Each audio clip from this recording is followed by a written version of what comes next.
Welcome to the Pindown, your Detroit Pistons podcast. I'm Wes Davenport from Motor City Hoops and Detroit Bad Boys.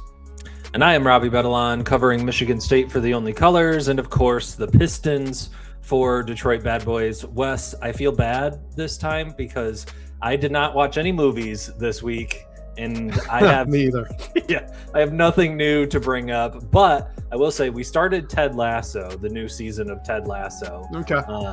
And I have thoroughly just enjoyed Ted Lasso in general as a very fun and feel good show, as opposed to going on Netflix and looking at all the murder documentaries and whatever else is on there. As much as I enjoy those, I love Ted Lasso as a good curveball to make me feel good at the end of the day. So I have nothing movie related, but Ted Lasso, big fan of Ted Lasso. That's all I got there. With as much judgment as I can restrain, and hold within myself, true crime fan, huh? Yeah. Really? All right. So the one that we watched most recently, I think there were 3 episodes. It was like a little mini series on Netflix, but it was about I think it was Idaho. I forget what school that guy who went into that college house, and there were 4 college kids in there that he was not nice to them, and but they found him. It was just a very, very well done documentary. And then also when we go on road trips, a bunch of true crime podcasts are our go-to, hey, we got to kill 2 hours. Let's throw something on there. And I don't know why it's so interesting, but I do enjoy them. Not a true crime guy? No comment. I'm leaving it. I'll leave it. But speaking of crime, the only thing I finished up this past week was I'm a huge Batman fan. All right. Okay. So there's the basic there. There are plenty of photos of young Wes where there were multiple years in a row I was Batman for Halloween. I just didn't care. So I finished up Batman the Caped Crusader, the season 2 of that. Okay. And I don't know. Have you watched Batman the Animated Series? Some of the old stuff? Way back in the day, I used to. Now it's only movies. I would put Dark Knight as probably one of my favorite movies ever. I may be making this up. Did you have a tweet one day that said the Batman was better than any other Batman movie that you had seen, the new one with Robert Pattinson? Okay. Yeah. Here's what I'll say there. I don't think that's too hot of a take. I really liked that movie. I will say I will put The Dark Knight at the top of all Batman related things, but the Batman with Pattinson I thought was a fantastic movie. I like that they kind of embrace the darker side of it, but very, very well done. I really liked that movie as well. Yeah, my point on that one is if you want to argue, if anyone wants to argue with me so Pistons fan 11, I really like Batman Begins. I like Batman Begins more than The Dark Knight as far as the Christopher Nolan trilogy goes. Okay. Look, if someone wants to argue, and anyone, feel free. I will never push back with you on this, but I think The Dark Knight, if you want to say that is the best movie, as far as movie standards go, that a Batman film has produced, I can't really push back with you on that. But as far as a Batman story goes, a Batman movie, I do think that Batman Begins was better. The origin story I thought was incredibly well done. But then the Robert Pattinson version is just a very, very good kind of comic animated series, accurate, more or less, take on Batman, and tells a fantastic story on it. I know it's just what is it, 7 and you're the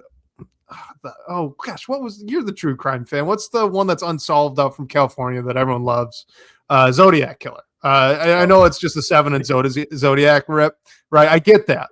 But when it comes together in that way, with Pattinson being a great actor, it ends up being a fantastic Batman specific story. And so I love it for that. And I think maybe I like The Dark Knight so much because that version of the Joker, I think I would put in my top 3 of most favorite villains ever.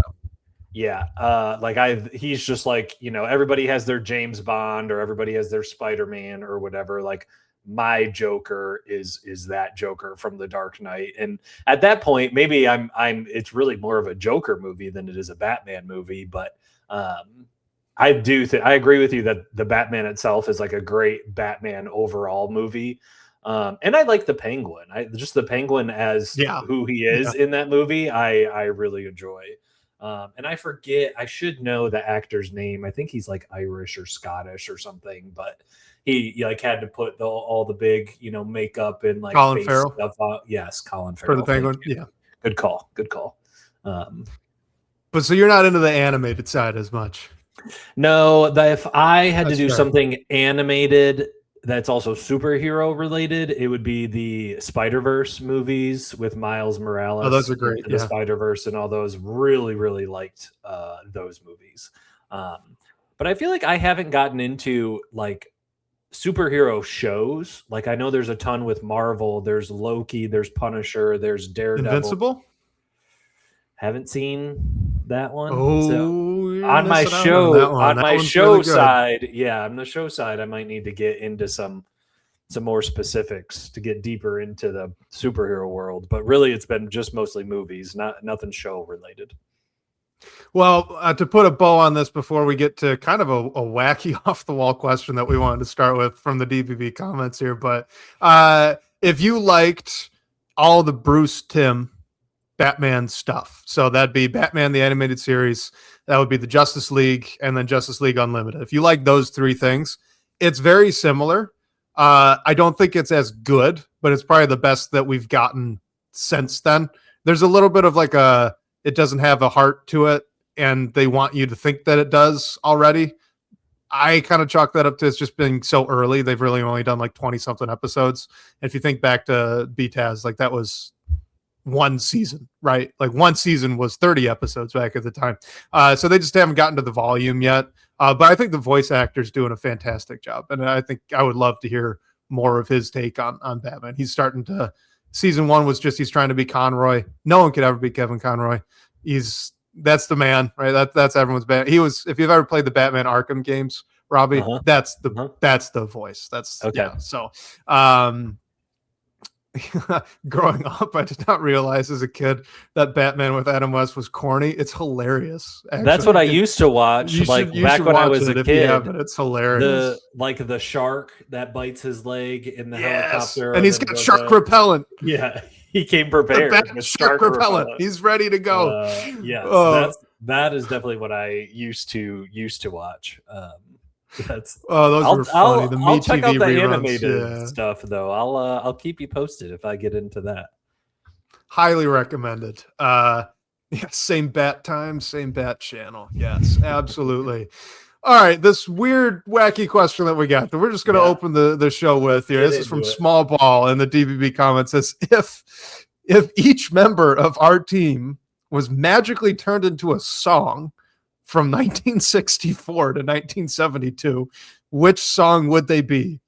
And we had to, if you guys are watching live here on YouTube, we actually, part of why we started this show late was to try and find song titles and artists from this time period. Because I don't think they could have picked a more random period here. Very specific. It's an 8-year stretch. Yeah, it's just bizarre. But Robbie, what do you got?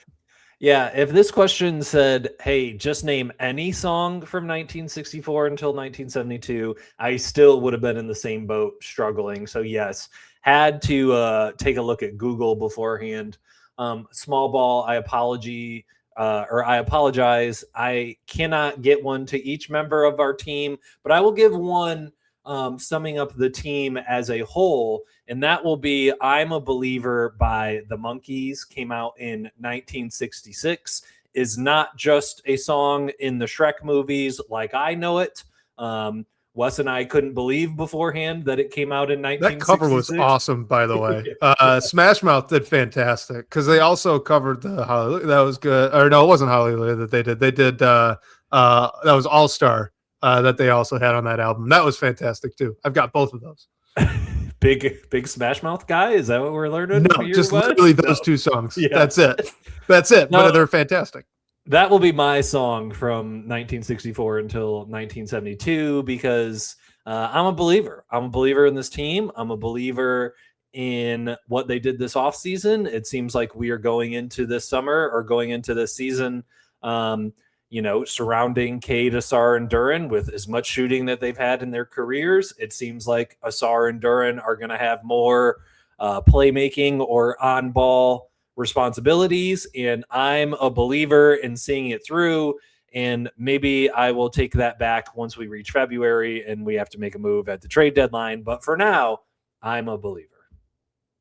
All right, Pistons Fan 11, Super Bad by James Brown for the team. I like that. That's a good one. I tried my best here. I could only think of really two. For Cade Cunningham, if we know some of the earlier Beatles stuff, how about Help? Classic Beatles song, Help, I Need Somebody Help, not just anyway, right? Get him as number two. Just to be clear, I don't fully believe that, but I figured that'd be a good one here for that. And then how about for Ibuka Corey? So Frankie Valli, 4 seasons, what a night. Right. I know it. So I know it references, I believe it's late December back in 63. So if that's December, you got to figure that they're writing it later. So I think it falls into the time frame. I don't know. But yeah, that's all I got. That's all I got, Robbie. Hey, it was more than I had. So some of these I might have to go to YouTube and Frankie Valli's get a refresher. 4 seasons. That's good. If you ever, I don't know, are you much of a Broadway fan? I can't say I'm a huge one, but I've seen a few. Oh, what was the fact that I can't even think? Presidents, King George. Hamilton? Yes, thank you. Loved Hamilton when it came out on Disney Plus. Really, really liked it. Listened to the soundtrack like crazy when it came out. Have not gotten into anything Broadway since that came out, but thoroughly enjoyed Hamilton. Well, I'd just say Jersey Boys is probably worth a go. That's It's good music. Usually they do a good job. Fun little story. We both actually had some thought experiments that we wanted to go through here before we get into some more of the questions we have pre-submitted. And of course, guys, if you are watching live, open floor, right? Ask whatever questions, like always, that you have. We'll pull those up. We'll kind of talk through those as we have them. But where do you want to go first? We both kind of prepped one of these, so I'll just throw it to you. You can introduce it, whichever one's calling your name. Let's start with if the front office may possibly want to pay Asar more than Duren. And then you came back when I sent that your way and you said, will they have to? And I think that's a fantastic question as well. The reason that I guess this kind of came to my mind was maybe like a week or two ago, Vinny Goodwill, Detroit native. I think he's working for ESPN now. I think he maybe was on the Hoop Collective with Brian Windhorst, or maybe he was doing a TV segment. I forget exactly where it came from, but he basically said, his impression is that some people in the Pistons front office may view Asar, I don't know what the right word is, like view him more highly than maybe they view Duren, or maybe they view him as more important than they view Duren. And so I guess the way that I look at it is like, I think they have an MVP offensive player in Cade Cunningham. They have a defensive MVP, a defensive player of the year in Asar Thompson. So on one side of the ball, you have your captain. On the other side of the ball, you have your captain on that side as well. And so it just made me wonder, because we are assuming that Asar is going to be extended after Duren gets paid. And is this, is part of the reason why this is taking so long is they are trying to get Duren at a number that is reasonable enough, but also low enough to where they feel comfortable maybe paying Asar a little bit more than they're paying Duren. And so here kind of has been my theory that I'm throwing around in my head. I think Asar is getting all 5 years. I think there's no question about it. I think they want to get him on the books as soon as possible, especially if he's expected to take on a bigger offensive role this year. Like, get him on the books for the next technically 6 years, because he's still in his rookie year next year. get him on the books for 5 years after his rookie year, and get him as cheap as possible. So let's say if they're high on Asar, what if they want to pay Asar $35 million per year and give him that 5-year $175 contract? It's higher than I would have expected that. Like I think that's more than what Asar is going to get. But also, if they're trying to like help out JD, let's say they go the 3 years route and they give him a player option. So if he wants, he can get back into free agency, after 2 years or whatever. But let's say they give JD 3 for $100. So they're paying JD 33 per year.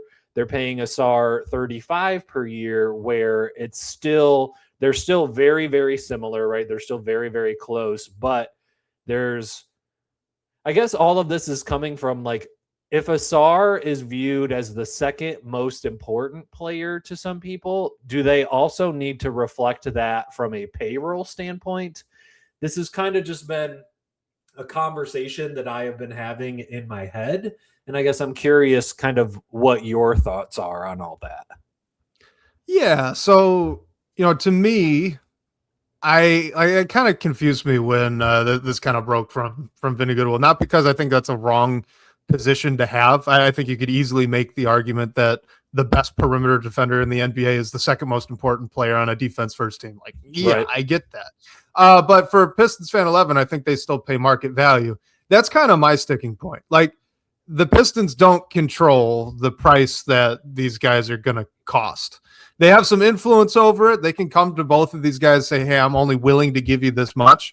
But at the end of the day, if like Jalen Duren could have gone out and found more, that would have put the Pistons in a bind, right? They probably would have just had to match that deal because they do want to bring him back. It just would have been at a price they were not necessarily at upfront willing to pay, but push come to shove, they would have had to, right? Same thing's going to ultimately be true with Asar Thompson. Like, you're not deciding the salary you're not deciding Asar Thompson's contract relative to the amount you're paying the other players on the team in terms of, well, I think he's technically better than this other guy, so he needs to earn more.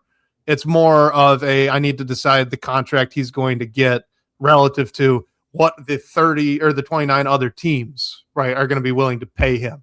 Because I just need to beat those teams, or I need to offer something else that's enticing to Asar Thompson or Jalen Duren, right? So for like, I know this is the middle of the offseason. There's nothing else going on. So I get it, right? Like, it's fun to have the comparative conversation. Like, oh, is Asar more important than Jalen Duren? And he might be. He might not be. It's a fun argument to have. But as far as the Pistons front office is concerned, Asar Thompson's going to cost a certain amount if you look across the league for the type of player he is. As long as nothing changes, right? If he comes up and next season averages like 25 points per game, obviously this changes things, right? But barring something unforeseen. Then he won MVP in a season. I mean, at that point, he'd be if that happens, like, he's the most important player on this team. Yes, yeah, exactly. Yes. So like, barring something completely unforeseen, it's the question of, all right, a defense first wing that's a super athlete, what's that worth league wide?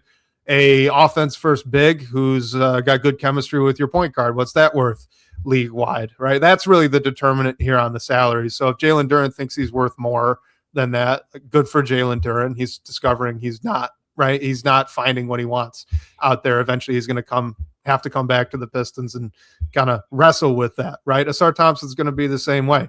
Even now, if they're doing this early negotiation, like, that agent, you bet, is putting out feelers to other teams saying, hey, if we got the next summer, what would you offer? Like, yeah, that's how this all kind of works. So like, I don't care what. It's fun. It's fun to talk about. I just don't think that it's relevant necessarily to the negotiation. So to me, I fall back on that second half of this question, right? The will they have to. That's why that was my instinct.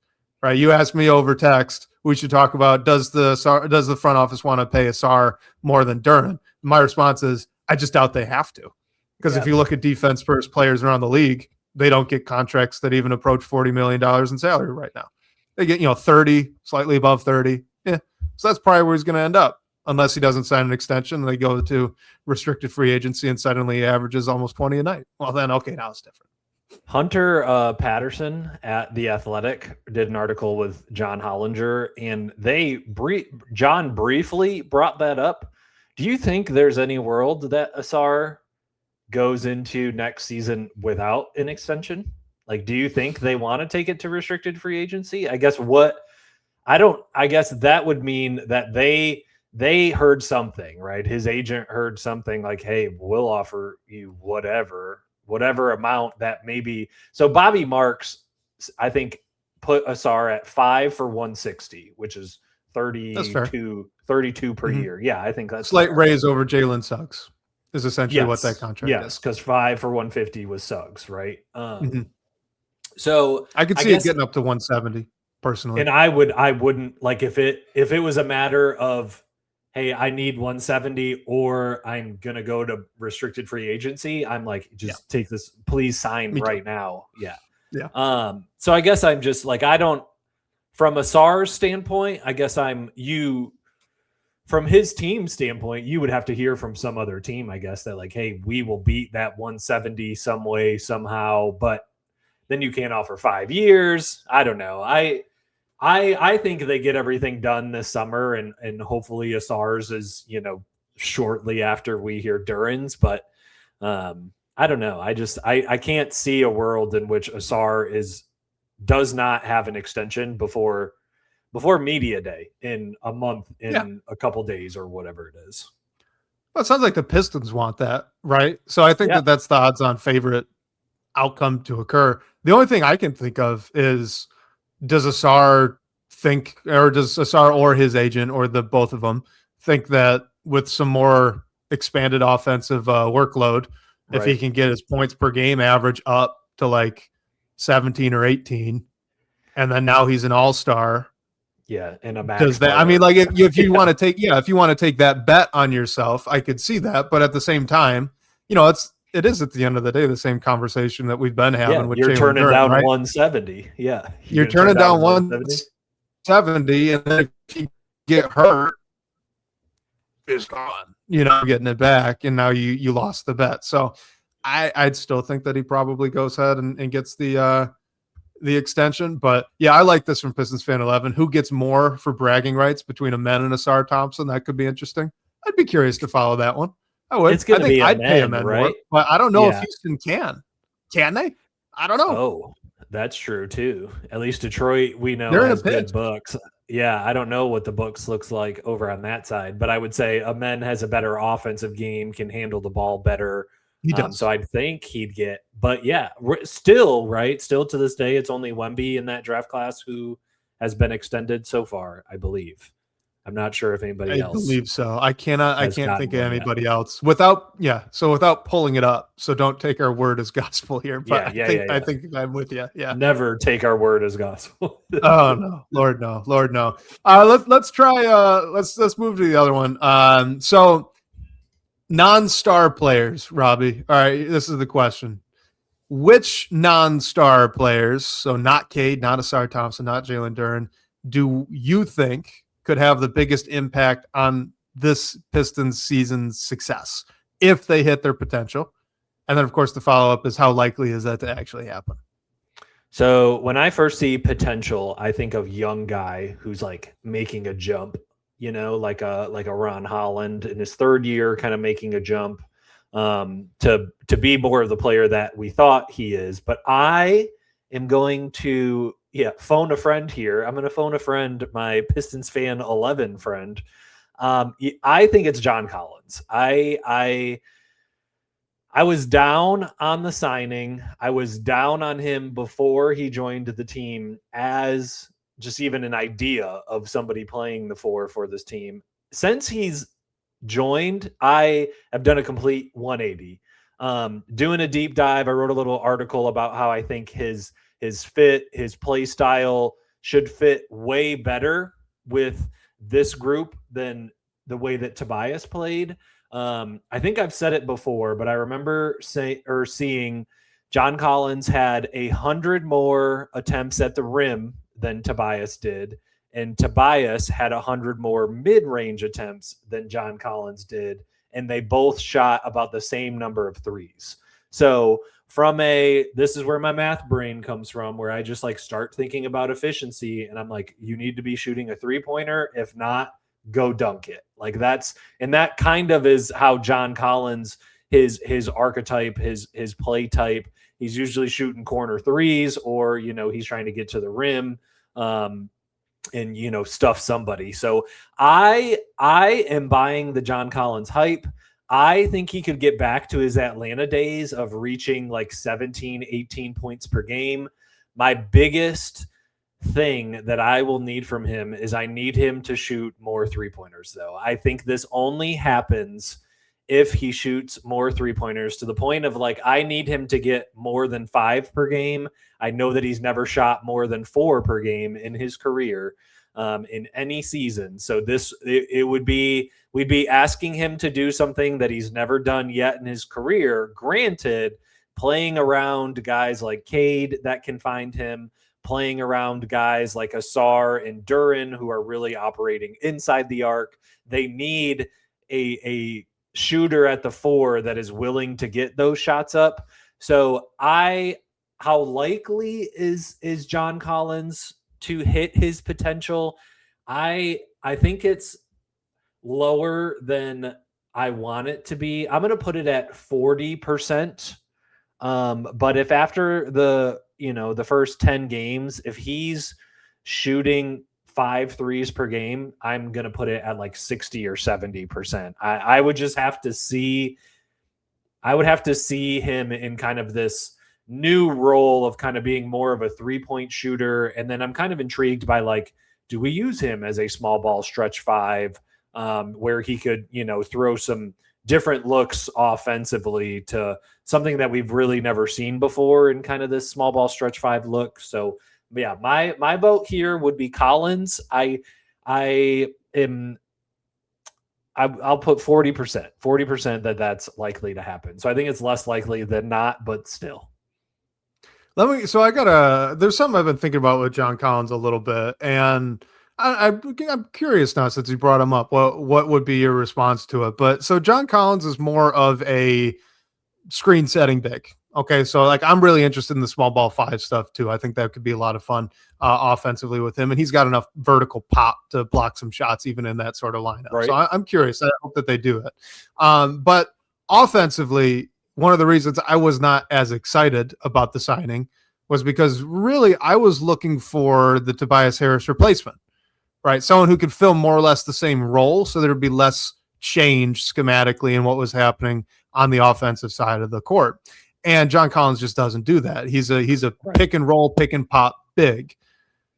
As I've kind of thought, so this is why I wanted Rui Hachimura, long story short. But as I've thought about it a little more, what would you think of some big to big screens with John Collins being the screen setter and Jalen Duren handling the ball at, let's just call it like true top of the key, right? So right at the top of what would be the high school 3-point line. What would you think about seeing some of that? I'm so in for any like quote unquote different kind of ball screens. Like I'm excited about Isaiah Joe, Duncan Robinson doing guard to guard screens for Cade, for Asar, for whoever. I am intrigued about that, especially if Collins pops, or and JD kind of can get That's a lane. Exactly where my head went. Yeah, oh my god, he can dribble. Yeah, keep going. Sorry. Yeah, I need if the defense then ends up switching and Duren is then on a smaller power forward who then he can overpower and get to and the Collins rim. Popped, which gets the big out of the way. Yeah. And then now you can play some high-low even with Asar Thompson too if he cuts. Yep. Without rim protection. See, you went right to where my head was at too. Yeah. And if the 5 wants to stay with Duren, then if he's trying to protect the rim from Duren getting, then you have Collins back there at the top of the key for an open 3. I'm all for it. I think my pushback when it comes to Harris is if they are going to get some type of extra shot creation somewhere, I don't want it to come from like a 35-year-old post up Tobias Harris shot, I guess is my only, and again, this is where my math brain is coming from. No, it's more than fair. Yeah. It's not a very efficient shot. Like Tobias Harris has. We saw that in the playoffs, right? Yeah, he went but cold he's there been halfway through the Cavs series, and Yes. it showed.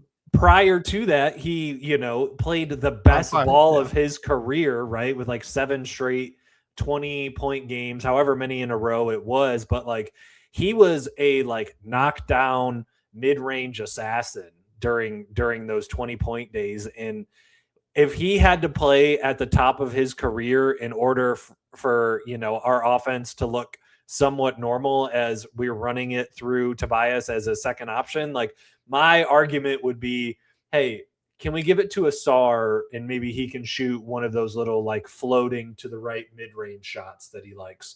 Is Duren maybe developing a little post hook or a little floater that we could give him that option of like, basically, I would rather give those possessions of, oh no, 8 seconds left in the shot clock. Let's throw it to Tobias and hope that he can do something. I'd rather give it to Cade, Asar, Duren, and see what they can do in this new look of a team rather than rely on, a Tobias Harris post up. But I do think it's going to be the biggest difference, I think, from last year to this year is not having that extra shot creation that Tobias did bring. So that's a good transition too, because the first thing that jumps to my mind with this hypothetical, right? Which role player basically could have the biggest impact if they really, really knock it out of the park with how they play this season? And I'll admit, I think that this is the least likely that I could have possibly thought of. Okay, so I'm just going to throw that out there right now. I do not have like 5% chance. Okay, I really think that this is not going to happen. But if you're asking me if one guy could hit 100% of what he could be this upcoming year, I do kind of think it might be Ibuka Okori. The ability to just get to the rim at will in isolation in the half court and hit a league average from 3, which is kind of the high-end outcome you're talking about here. So if you've got a guard next to Cade that can not just take pressure off of him if you're really extending the defense up to the half court, but can actually punish the team that's trying to do that. Because if you extend up on a, quote, fully realized, unquote, Ibuka Okori, he's just going to go around you, right? Again, massive amounts of projection. If he can hit a catch and shoot 3 at, 37, 38%, and then be at like 35 overall to incorporate some off the dribble stuff. If the finishing around the rim goes up and the free throw attempts translate, and he's a big steal generator, which we know that this team schematically likes. They like chaos causers on defense. Yep. Like if he does all of these things, which again, to be clear, he won't. He won't. This is not going to happen.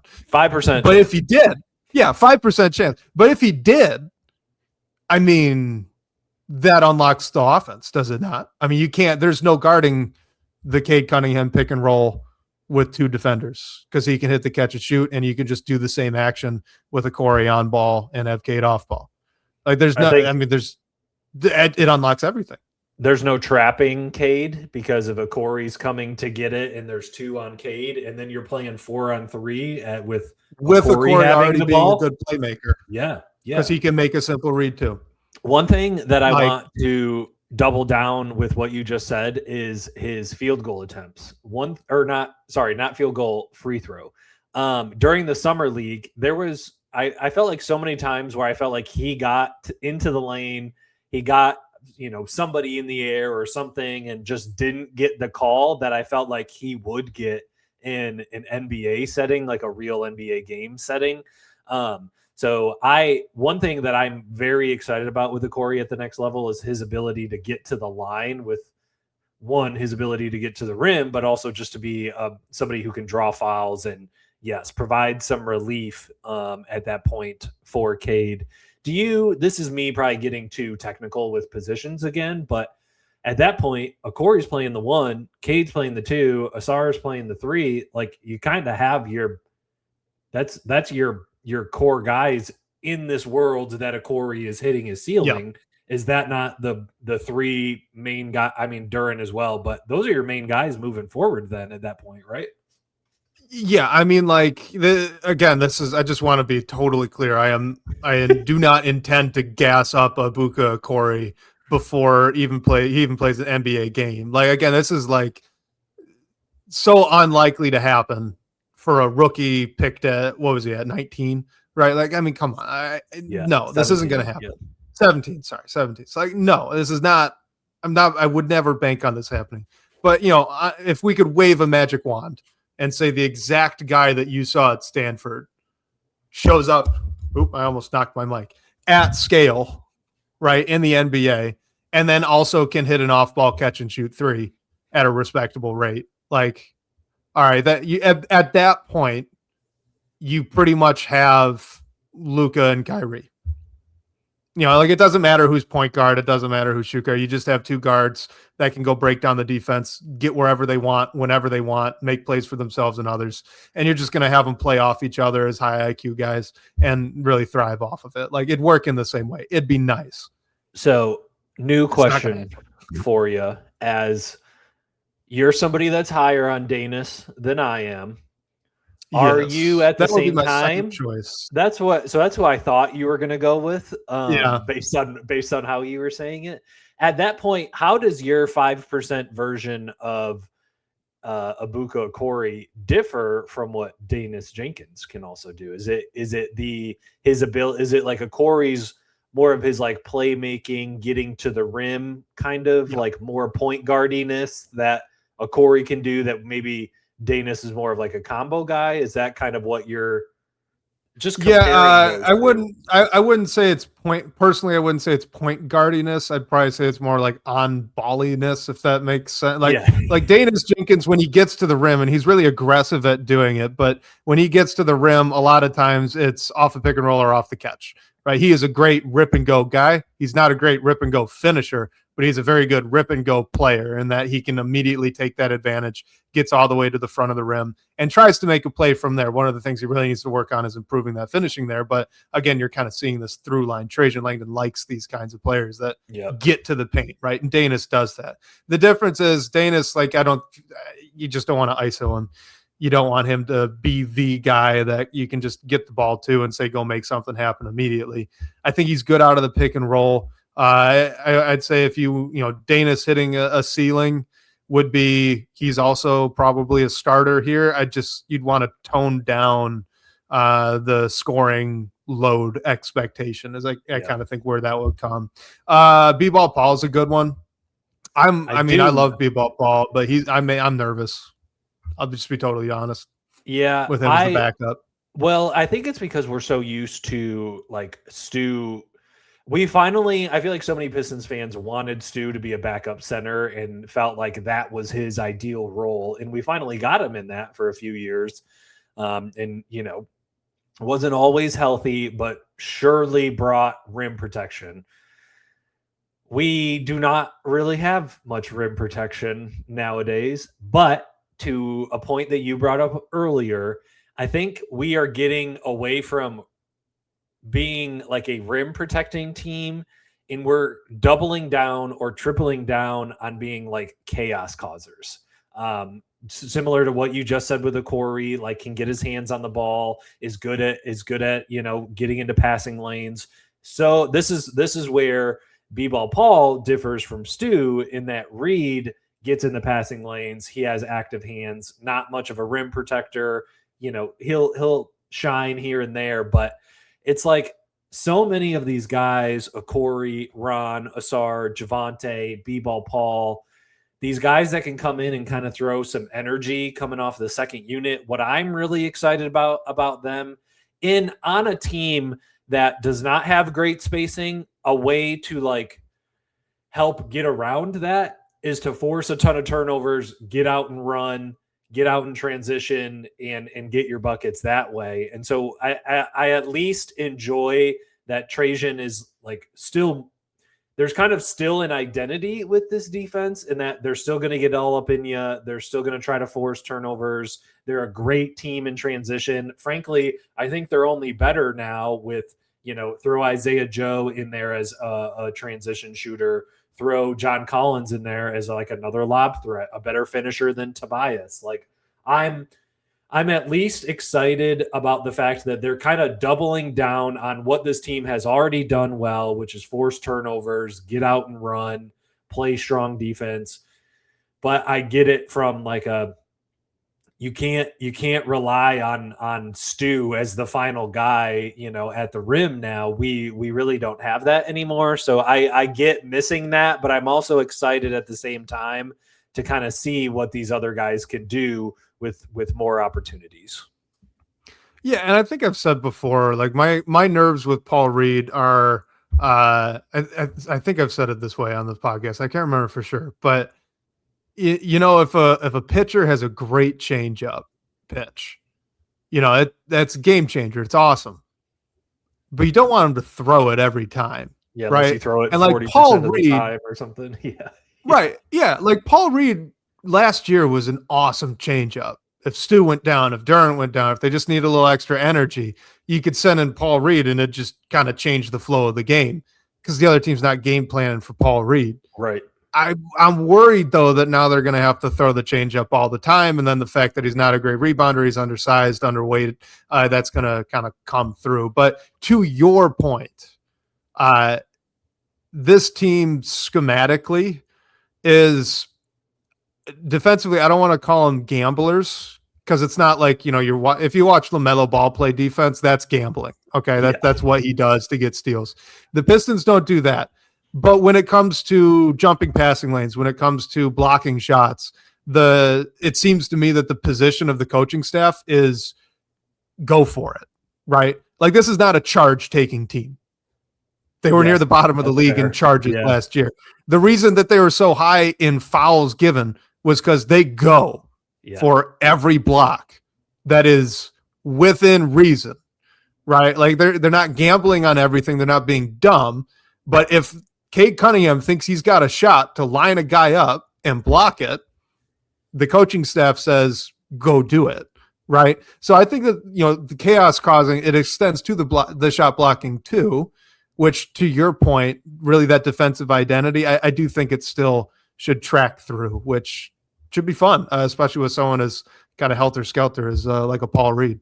Yeah, the one thing that I'm excited about offensively is I forget who said it, but I thought Stu wanted to shoot more threes, and then this was part of like the dilemma of why he thought, when that Cleveland Game 7 was over, he thought it was his last game in Detroit. I forget who said it, but somebody said that Stu wanted to shoot more threes, and maybe JB Bickerstaff wasn't about it or wanted him to be a pick and roll guy or whatever. I felt like Stu's best offensive weapon was his 3-point shot, and that was more so from the Monty days when he was playing the 4. And so I was always upset every time he rolled, especially when the top of the key would be wide open if he would have just popped. And the one thing I am excited about is offensively, B-Ball Paul to me is so much more fluid, so much more whether, we've seen him do Euros. We've seen him. I remember the playoffs. He had that weird Dirk fadeaway. He's way more fluid than Stu is offensively. And so I'm excited about that. At the end of the day, I will be curious from what he brings on offense compared to what he brings on defense, comparing it to what Stu brought on both of those ends. There's a world where I think it's even this season, where what you lose on defense from Stu to Paul, you're also gaining more from Stu to Paul on the offensive side. And so maybe that's now something I've just put in my head that I want to pay attention to this season is how the backup center, does it feel even at the end of the day based on the improvements on maybe the offensive side of the ball, but we'll see. There are two hills that I'm willing to die on here, Robbie. The first is that on this Pistons roster, any of them, take any of these players, right? Any of the players on this roster, the entertainment level when they get hot, the tops of it for me are Paul Reed and Danis Jenkins. When Paul Reed gets going, that is must watch TV. Yeah, same thing with Danis. Danis's stuff, Yeah, when he was right after the All-Star break and he went off against the Knicks, it's like that's fun. It's fun basketball. So same with Paul Reed when he starts whipping out the Dirk fades and like the Euro dunk out of nowhere. It's like, man, just give Paul Reed the ball and let him go. It's so fun to watch. The other one, ISO Paul, ISO B-ball Paul. My joke for the longest time was that part of why I loved Paul Reed his first year in Detroit was that when he played real minutes, that was Paul Reed. Like he came in, he did the dirty work, he rebounded, he played hard, he hustled, he went everywhere. But when Paul Reed checked into a game in a blowout, that was B-ball Paul. Like he got in there, he's putting up shots, and I just loved it. I loved the discipline of that, and that's really come through. It's been consistent for him.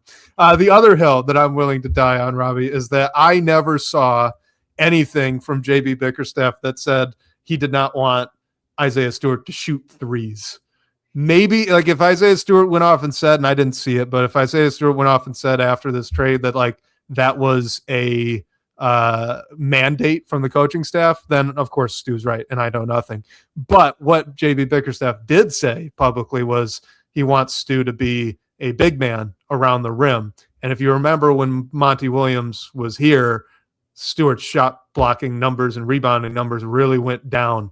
Yeah. So the first year JB said, Stu, you're a 5, rebound the ball, block some shots.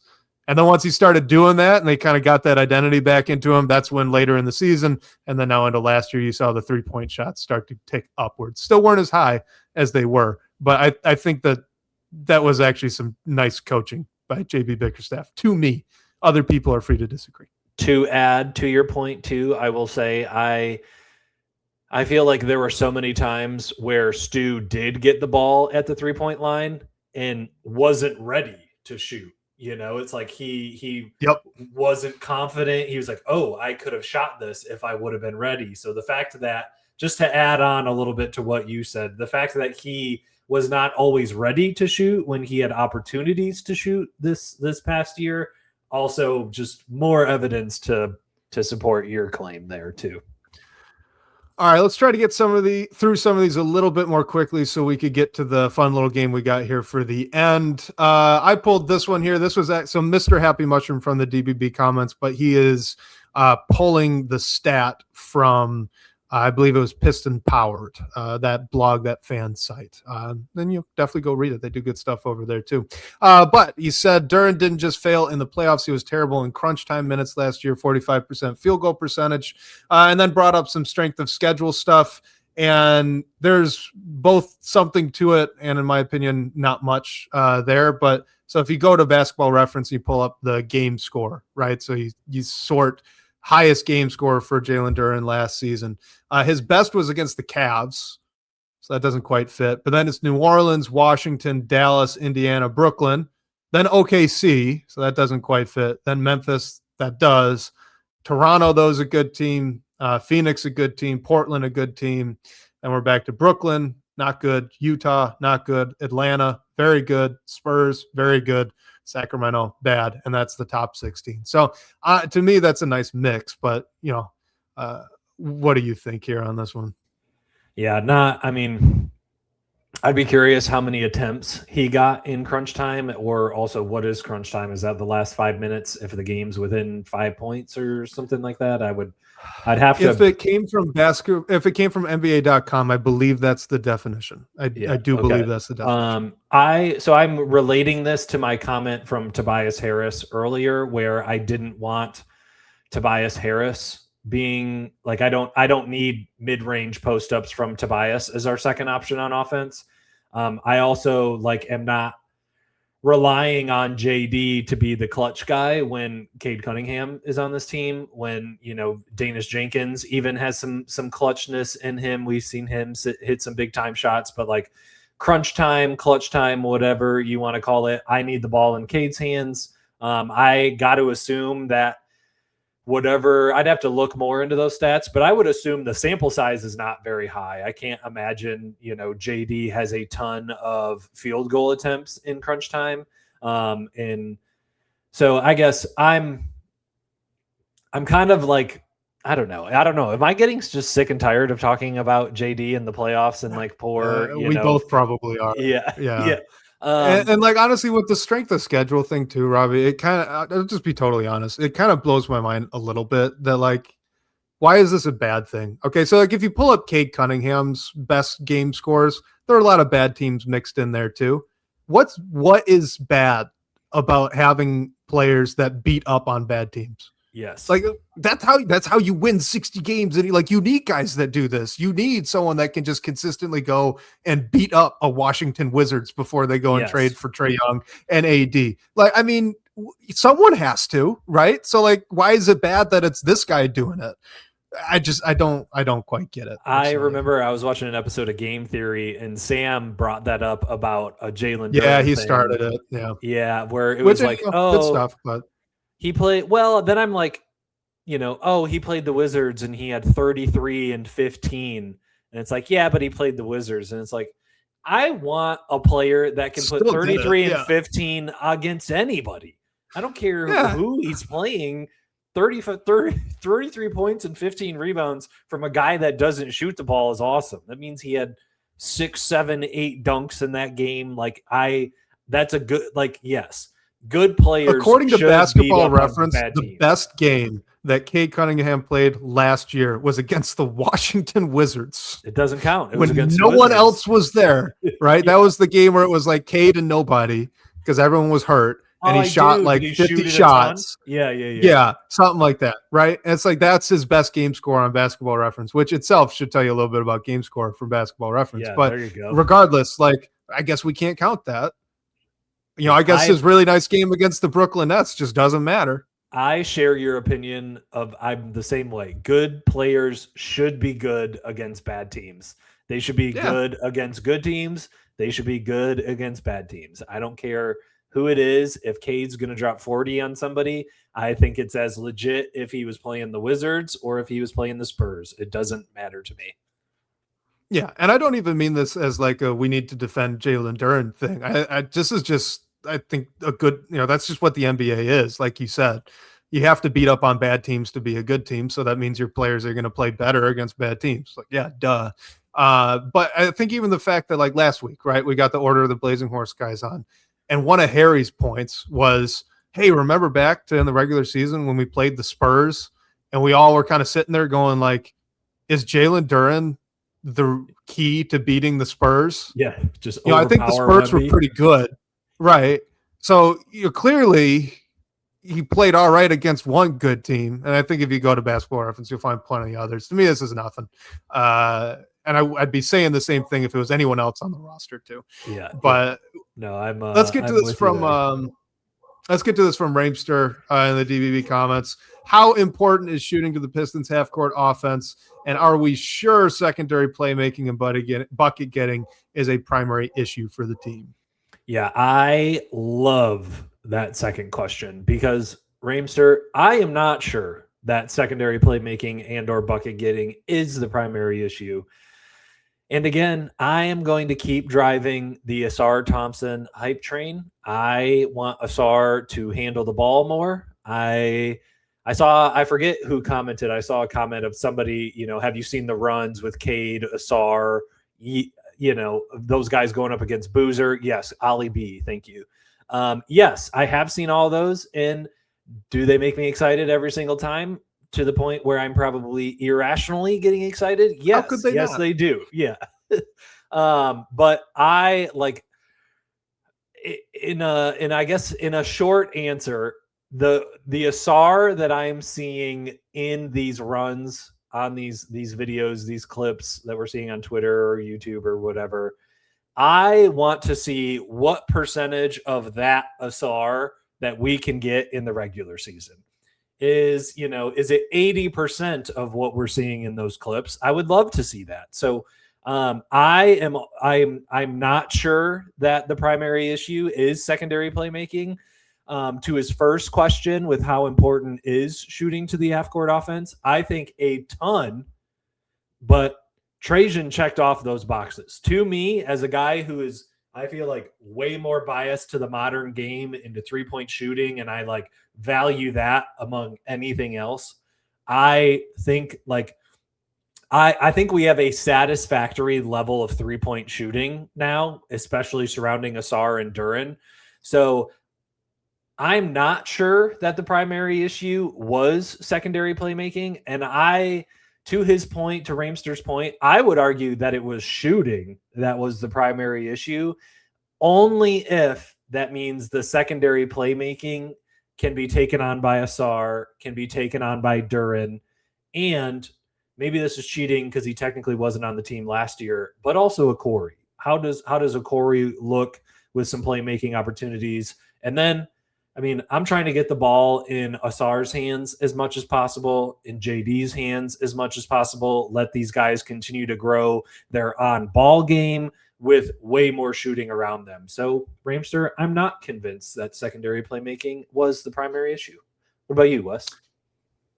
So I think the was versus is a good split, because if we're talking at the end of the playoffs, I'm with you. I'm thinking it was probably shooting. If you're talking about right now, like if the biggest hole on the roster right now, looking ahead, to the regular season upcoming, I'm pretty sure it's playmaking and bucket getting. I really am, because like you looked at like John Collins. Good shooter. Cade Cunningham, we could say that. Good shooter. Javonte Green, percentage-wise, especially from the corners, good shooter. Gary Harris is still there right now. We don't know if he will be in the future. But Kevin Huerter, even on his bad days, league average shooter, right? He's sitting at like 33 to 36 on the downside recently. That's still a pretty good shooter, and he's guarded like a guy who can shoot. Has the gravity. Yeah, has the gravity. Yeah, has the gravity. Yes. Exactly. Danis Jenkins shot it real well from three last year, especially off the catch. Isaiah Joe, great shooter. Arguably best shooter on the team. It's him or Duncan Robinson, right? You can make the argument, in my opinion, for either. Chaz Lanier probably won't play, but we saw it. Good shooter. Taurean Prince, he's got a shot to play. Great shooter. Paul Reed, as far as the center goes, can space the floor. Halfway decent shooter. And now I'm getting to Duncan Robinson. Like they have shooting. They absolutely have shooting. The question is, do they have someone who can handle the ball? And by handle the ball, I mean make an advantage in a phone booth for themselves or someone else on the team right now. And I think you like to answer that question, Cade, for sure. Danis and a Corey, maybe. They're probably the safest bets. I would agree. And then it's two guys that we just don't know in Asar Thompson and Jalen Duren. Yeah, both of those guys for different reasons. Yeah. All right. Varying levels of haven't proved it yet. Like Asar's struggled in some ways, has shown some flashes in others. So Asar Thompson, if you're looking for the positives, to me, just watch him in transition. Looks great. Right. So, hey, if you can translate that. For Jalen Duren, if you want some of the positives, look at his like mid-range stuff, right? When he'd get the ball there at the elbow or elbow extended around the key. Like that looked really good. So you want to say, hey, that'll translate, then great. You know, you got something to believe in. But both of those, it's tiny volume. It's just not there. They haven't really proven it. So to me, if you say, hey, Wes, point to someone on this roster that there's 7 seconds on the shot clock, the defense is trapping every screen, and you need to go get a bucket. Last year was Tobias Harris. This year, God, I hope it's Jalen Duren. I was going to say, right now, I think it's JD, and he tries to muscle his way to the rim, and we hope for the best. That's the only answer I have, because do I want to hand it to the rookie 17th overall pick? No. Do I want to hand it to Danis Jenkins, who struggled around the rim and also at mid-range pull-up jumpers? No. Right? Like, these are things he could do better, but I haven't seen it yet. So many of those names, so many of those guys that you named, I feel like are play finishers, right? Like a catch and shoot guy or catch a lob and dunk it guy. And so they're, perhaps I was answering this question from like the beginning of the offseason and not the end of the offseason, but I also think that's a question we can revisit, you know, in February of like, okay, is this still an issue? It is still an issue. All right, time to consolidate and let's go get a guy finally next to Cade. I like this from Michael Dompier. Says maybe Danis is the third of these players that like you just hand the ball to, which is rough. And then he says, and I like Danis. And that's pretty much where I'm at. Like, I think there's a world where Danis starts. I'm a big fan of Danis Jenkins' game. I think he's a good player and he can do a lot of nice things on the floor. But if you're saying, like, are you really confident in that situation? If you got to give him the ball and something's good's going to, it's like, no, I'm not. I think he can improve and do it, but he has to improve to do it, and we haven't seen it. Yep. So, it's a mess. Right. But they're still super talented. So with the last 10 minutes here, you got it. Let's do it. Are you ready? Also, chat, you're more than welcome to chime in on this little game that we are going to play. But since we are in the dog days of summer, I proposed this idea to Wes. I was like, hey, Wes, what if you and I drafted our own versions of our own Pistons team, all-time version? Wes, you and I will draft. We made a list on the side over here that you guys can't see, but we will draft our versions of what we think would be the best versions of an all-time Pistons team. So we are going to make a starting five. Chat, if you want to chime in and help us out as we pick our starting five, feel free. But any Pistons player ever, Michael Dampierre, if you want Cade to play small forward, you can do that. This is your team. You're allowed to do whatever you want. Put him at the 5. Who cares? Put him at the 5. If you want to pick somebody that maybe was only here for a year or two but made a difference, feel free. If you want to pick someone that's a Pistons legend, feel free. I think we can define why we wanted to pick those players, and we can justify it every time we pick somebody. But Wes, I think you should start with the number 1 pick of our Jeremy Grant. No, I'm kidding. At point guard? Yeah. Jeremy Grant at point guard. All right. I'm honored. To have the first selection in the inaugural Pindown Pistons all-time draft. And I am going to take Grant Hill, and I'm going to put them there at the 3 spot. Because you know what? His peak is arguably, this is still before my time, so I never watched Grant Hill myself. But from what I understand and what I can see, Grant Hill's peak is arguably the best individual basketball player the Pistons organization has ever had. Vinny Goodwill has said that was LeBron James before LeBron James. So I am taking Grant Hill. And I do love how much Cade is compared to Grant Hill as well. That makes me happy. Yes, absolutely.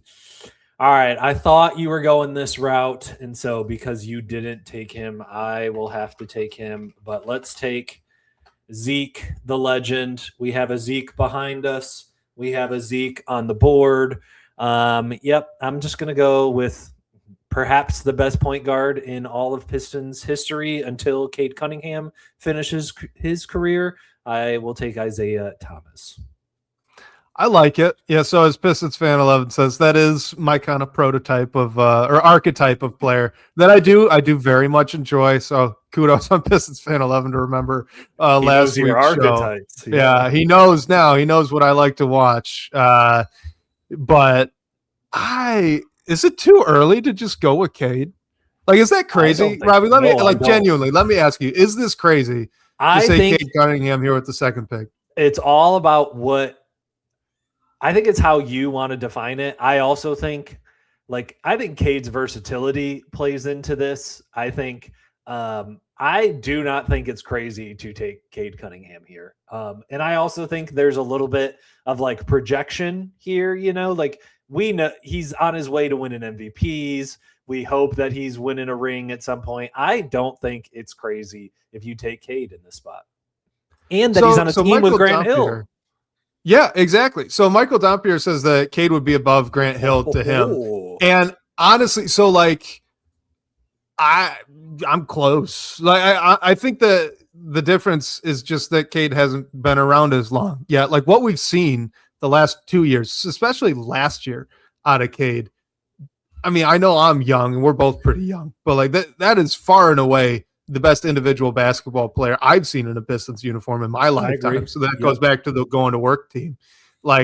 If he keeps that up, if he's a Piston into his mid to late 30s, maybe even a lifelong Piston, you win a championship somewhere in there, like he's going to have, to me, an argument of like potentially best player to put on the jersey. Yeah. So screw it. Give me Cade Cunningham at point guard, and I'm just going to have two like 6'8" guys, right? That are just, they can dribble, they can get their own shot, they can pass and play make. Either of them could be the point guard. Either of them could put you on a poster. Both of them are good defenders. Like I'm loving the versatility here. I think that's what I'm going for. All right, with my second pick of the 2026 inaugural Pindown Pistons draft, whatever it is that we're calling it. All right, I got to pair them together. I can't not pair them together. They played together. The GM, they're going to play. Yeah, we're not going to talk about anything that he did after. Hey, he brought a championship to Detroit. Come on. He deserves his flowers. We don't need to. I'm going to draft the New Orleans. What is his title over there? I don't know what it is. We're runner-up show. That's all I've got. Runner-up show. We're going to keep Isaiah and Joe together. I am going to take Joe D with my second pick. Are you worried at all about the size here? 100%. And then I think there's a separate question that I've got too that I want to ask, because both of us have done something interesting to me. But go, yeah. Are you worried about the size? Yeah. Immediately, I'm like, who's guarding Cade at this point? I mean, I put Joe on him, but then I don't. They're both small. Yeah. Let's compare 5v5 afterwards, and we'll see who we think would win a game.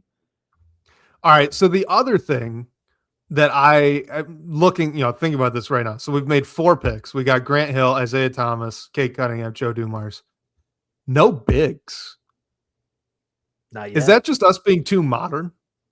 Is that what's going on? Because like historically, Pistons, like Bob Lanier, wasn't Dave DeBusschere a big? Like they got some big names in their history. Bob McAdoo, I think. No, maybe not. I don't know. They've got a lot of bigs.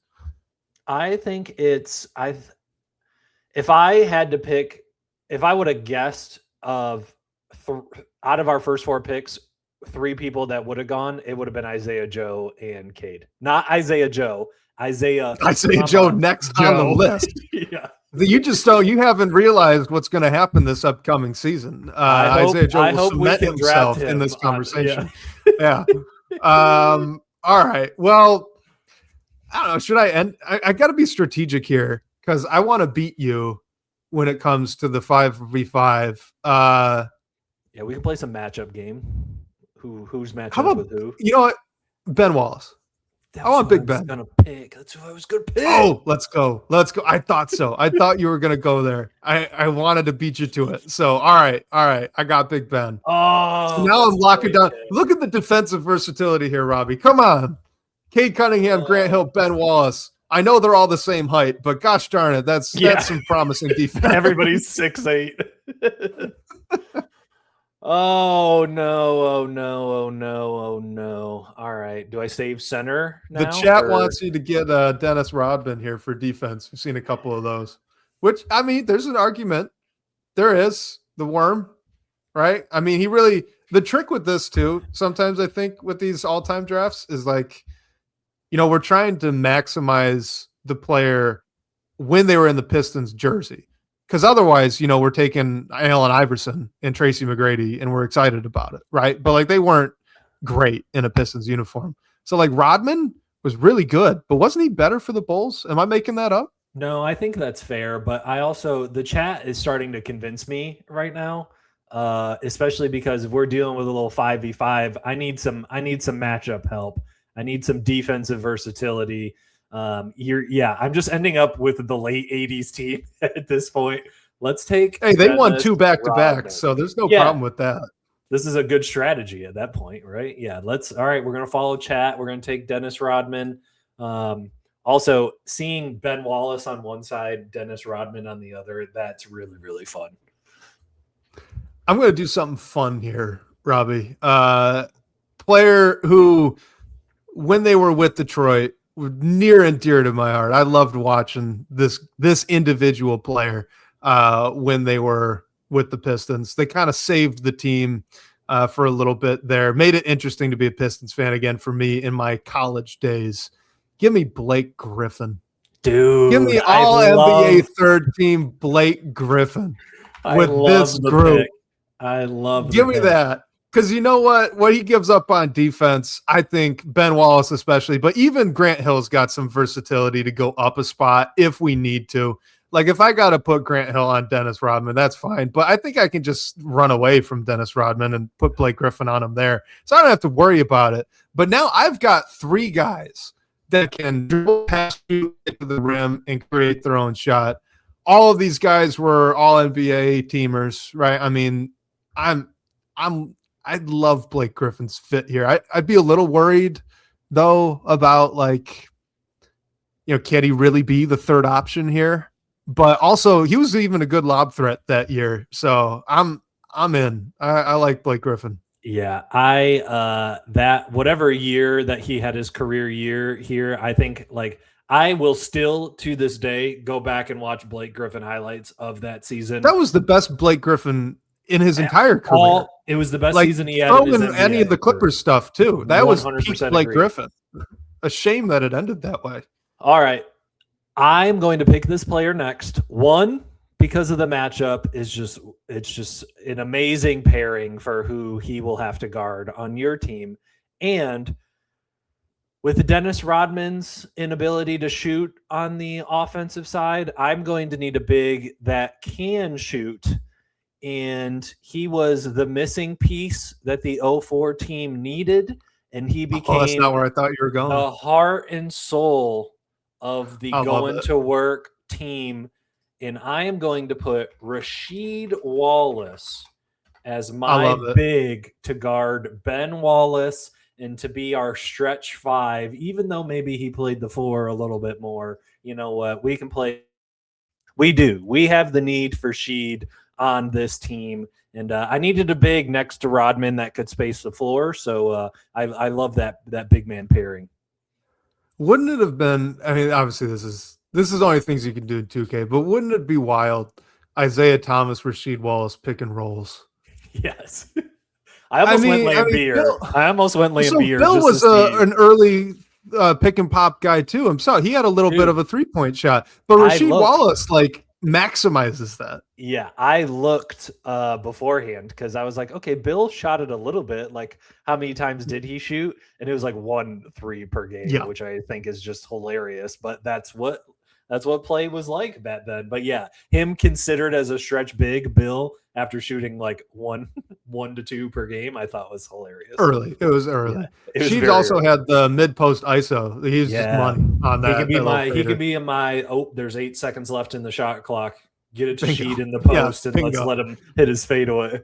No, I mean I got 3 of those guys, but that's what it is. Yeah, it is what it is. So. Whatever. All right. I'm happy that I was able to leave this for the end after you picked your 2 guards, because I figured that would take this player off of your books. But if I'm picking a all-time Pistons starting 5, I have to put in my favorite Piston of all time, the Piston that made me a Pistons fan. No, not Rip Hamilton. Not Rip Hamilton with the mask. I did wear a mask though when I played, guys. That is true. When I played basketball in college, I did wear a mask. But it's not Rip Hamilton, because the guy that made me a Pistons fan, the player that I always wanted to be growing up, was Chauncey Billups. Okay, and that's why I can't do it. I can't put any team together here without that guy, Mr. Big Shot. Talking about, last 8 seconds, need a bucket.